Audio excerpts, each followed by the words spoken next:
Hello viewers, myself is Anshuman Purohit और आज हम मिलने थॉमसन मेथड पे न्यूमेरिकल करेंगे। तो स्टूडेंट, हम जानते हैं कि एनालिटिक फंक्शन क्या होता है। वो होता है F Z is equal to u plus i v, जिसमें यू एक रियल पार्ट होता है, वी एक इमेजिनरी पार्ट होता है। तो मिलने थॉमसन मेथड से हम करेंगे क्या? अगर क्वेश्चन में यू दे रखा है तो हम वी फाइंड करेंगे, और अगर वी दे रखा है तो यू फाइंड करेंगे, और ये हम करेंगे मिलने थॉमसन मेथड की मदद से। ठीक है इस क्वेश्चन। तो एक क्वेश्चन देखते हैं। If u is equal to x cube plus 3xy square plus 3x square minus 3y square then find v, है ना। तो हम क्या करेंगे, अब हमें u दे रखा है और हमें v फाइंड करना है। तो इस तरह की सिचुएशन जब आपके सामने आएगी तो आप मिलने थॉमसन मेथड का इस्तेमाल करेंगे। इसके अलावा दो और मेथड है टेक्स्ट बुक में, पर आप हमेशा इसी का इस्तेमाल करें। तो मिलने थॉमसन मेथड बोलती क्या है? तो ये बोलती है कि अगर कोई एफ जेड फंक्शन है तो आप उसको क्या लिख सकते हो, integration of phi 1 z, 0 dz minus i integration of phi 2 z, 0 dz plus C, that is constant. अब यहाँ पे फाई 1 क्या है स्टूडेंट? तो फाई 1 है u का differentiation with respect to x del u by del x, और phi 2 क्या है? u का differentiation with respect to y। ठीक है, और u हमें क्वेश्चन में दे रखा है। और ये z, 0 क्या है? तो आप जब del u by del x करोगे, यानी कि आपके पास फाई 1 आएगा, तो जहाँ भी आपको x दिखेगा आप z रख देना, और y दिखेगा वहाँ पे 0 रख देना। सेम यहाँ पे x दिखेगा तो z और y दिखेगा तो 0। करते हैं शुरू। तो स्टूडेंट, इस u का हम डिफ्रेंसिएशन करेंगे विद रिस्पेक्ट टू x। तो u का डिफ्रेंसिएशन कितना हो जाएगा? Del u by del x। X cube का डिफ्रेंसिएशन करेंगे तो कितना हो जाएगा? 3x स्क्वायर, फिर आगे प्लस, फिर x का डिफ्रेंसिएशन करूँगा तो 1, तो 3y स्क्वायर, ऐसा कैसा x का 1 हो जाएगा, प्लस एक्स स्क्वायर का डिफ्रेंसिएशन करूँगा तो 2x, और 3 2 जा 6x, फिर माइनस y का डिफ्रेंसिएशन कांस्टेंट है, y 0 रहेगा तो 0 हो जाएगा। ठीक है, अब यहाँ पे मुझे क्या करना है, del u by del x मेरे पास आ गया है। अब यहाँ पे जहाँ भी x है वहाँ z रख दूँ, और जहाँ y है वहाँ 0 रख दूँ। देखो यहाँ पे 3, x की जगह z रख दिया, प्लस y की जगह 0 रख दिया, x की जगह z रख दिया। ओके, तो बेसिकली ये मेरा क्या आ जाएगा, फाई 1 आ जाएगा, और इसमें z, 0 जब मैंने रख दिया तो इसको सॉल्व करके मुझे क्या दिखने जाएगा, 3z स्क्वायर प्लस 6z। ये हमारा फाई 1 निकल गया। इसी तरीके से हम फाई 2 निकालेंगे, यानी कि हम क्या निकालेंगे अब, फाई 2 यानी del u by del y। तो इस u का हम y के रिस्पेक्ट में करेंगे, तो del u by del y, तो x का तो 0 हो जाएगा y के रिस्पेक्ट में, प्लस फिर y स्क्वायर का कितना हो जाएगा, 2y, तो 3 2 जा 6xy, x ऐसा कैसा, फिर 3x स्क्वायर, x का 0 हो जाएगा, माइनस इसका करेंगे हम तो 3 2 जा 6y। अब इसमें जहाँ भी x होगा वहाँ पे z रख देंगे, और y होगा वहाँ पे 0 रख देंगे। तो जहाँ पे x है वहाँ पे z, और जहाँ y है वहाँ पे 0, फिर जहाँ y है वहाँ पे 0। तो बेसिकली ये कितना आ गया, 0 आ गया। ठीक है, तो हमारा फाई 2 कितना आ चुका है, 0 आ चुका है। इसको हम क्या रख देंगे, इसको बोलते हैं इक्वेशन नंबर 1। तो इसमें पुट अप कर देते हैं।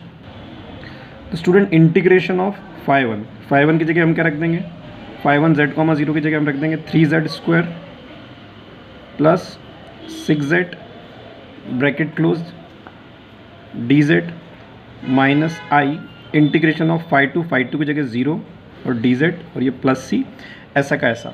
ठीक है स्टूडेंट, आगे बढ़ते हैं हम यहाँ पे।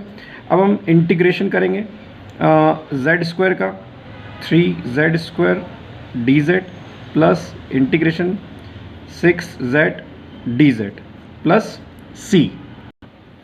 तो स्टूडेंट, z स्क्वायर का इंटीग्रेशन करेंगे तो z cube by 3 plus z का करेंगे 6z square by 2 plus c, ऐसा कैसा, दैट इम्प्लाइज दैट 3 से 3 कैंसिल, और ये 2 3 जा। तो मेरे पास क्या आया, मेरे पास आया z cube plus 3z square plus c।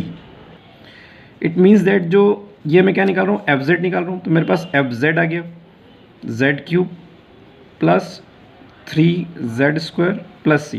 इसका एक मतलब साफ हो गया कि आप जब मिलने थॉमसन मेथड से u या v निकालते तो पहले वो z के फॉर्म में आएगा। अब z के फॉर्म से आप उसको x और y के फॉर्म में कन्वर्ट करेंगे। अब हम जानते हैं z क्या होता है, x प्लस आई वाई। तो यहाँ पे z की जगह x प्लस आई वाई रख देंगे। तो z की जगह x प्लस आई वाई का होल क्यूब 3, z की जगह x प्लस आई वाई का स्क्वायर प्लस c कांस्टेंट, ऐसा कैसा। a प्लस बी के होल क्यूब का फॉर्मूला लगाएंगे। तो ये पिछले लेक्चर में बताया था, a cube plus b cube plus 3a b into 3ab into bracket में a प्लस b, ये a का काम कर रहा है और ये b का काम कर रहा है, प्लस 3 ऐसा का ऐसा ए प्लस बी के होल स्क्वायर का formula x square plus i y का whole square plus 2ab 2xi y और ये सी ऐसा का ऐसा।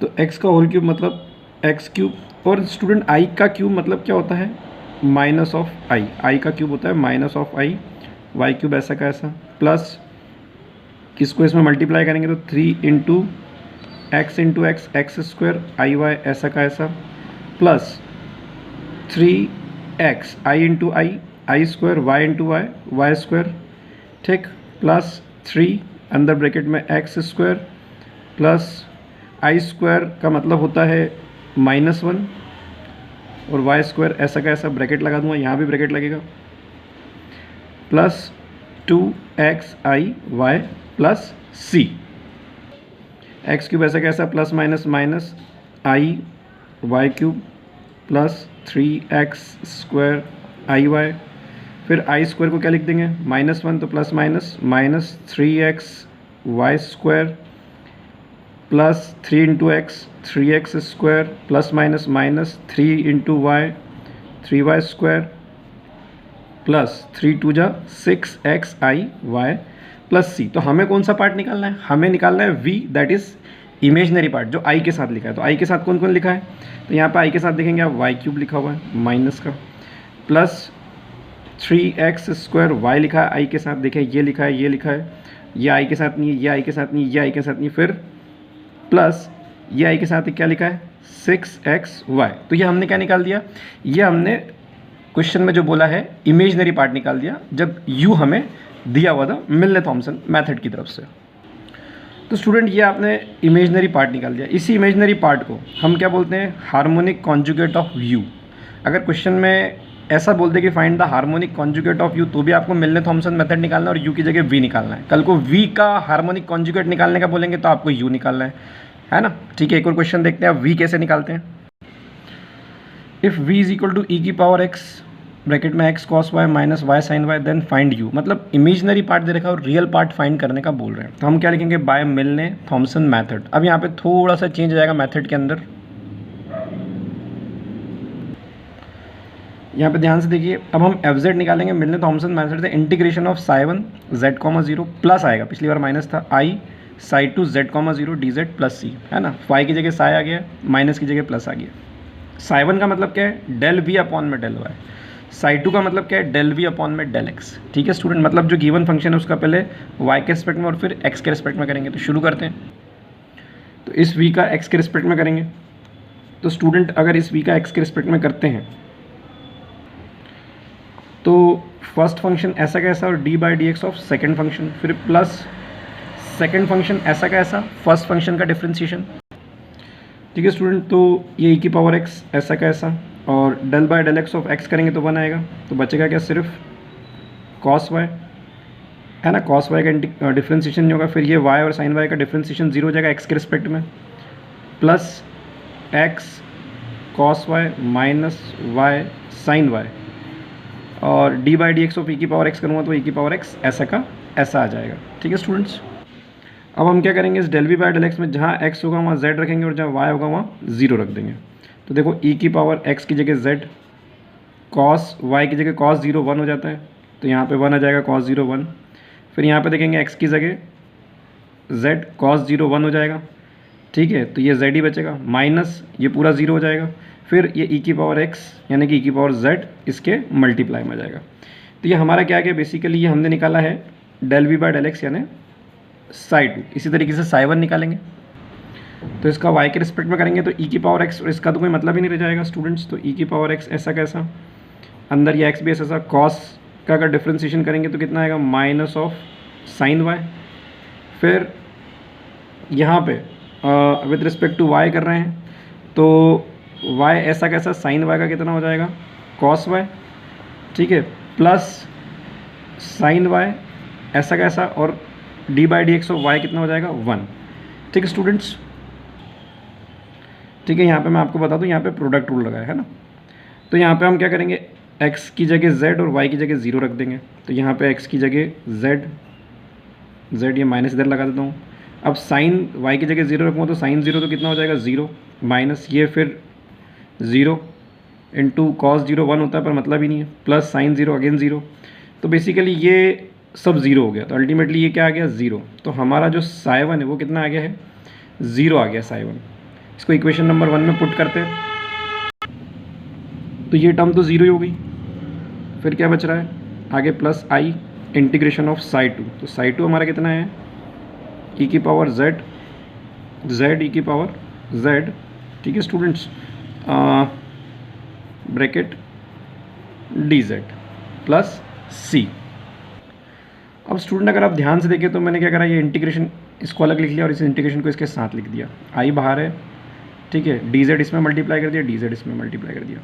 तो स्टूडेंट आई ऐसा का ऐसा अंदर इंटीग्रेशन ऑफ ई की पावर z करूँगा तो ई की पावर z ही आएगा। अब यहाँ पे लगेगा चेन रूल। चेन रूल में क्या होता है, integration of first function and second function with respect to dz। तो हम इसको कैसे करते हैं, फर्स्ट फंक्शन ऐसा कैसा integration of second function minus integration bracket d by d x of first function integration of second function bracket close और इस पूरे का इंटीग्रेशन।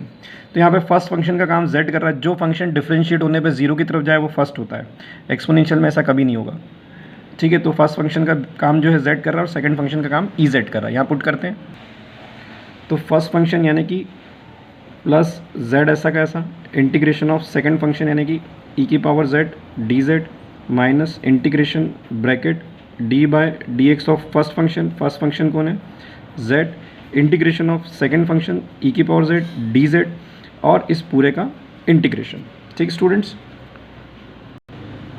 तो z ऐसा का ऐसा इंटीग्रेशन ऑफ ई की पावर z जो होगा ई की पावर z हो जाएगा माइनस इंटीग्रेशन डी जेड आएगा, d by D Z of z कितना हो जाएगा 1 और इंटीग्रेशन ऑफ ई की पावर z कितना हो जाएगा ई की पावर z हो जाएगा ये वाला, और यहाँ पे क्या बचेगा dz। तो इसको सॉल्व करेंगे तो i ई की पावर z ये वाला ब्रैकेट सॉरी यहाँ आएगा, यहाँ क्लोज नहीं होगा, this bracket is here, i e की पावर z ई की power z minus integration of e की पावर z कितना हो जाएगा ई की पावर z हो जाएगा।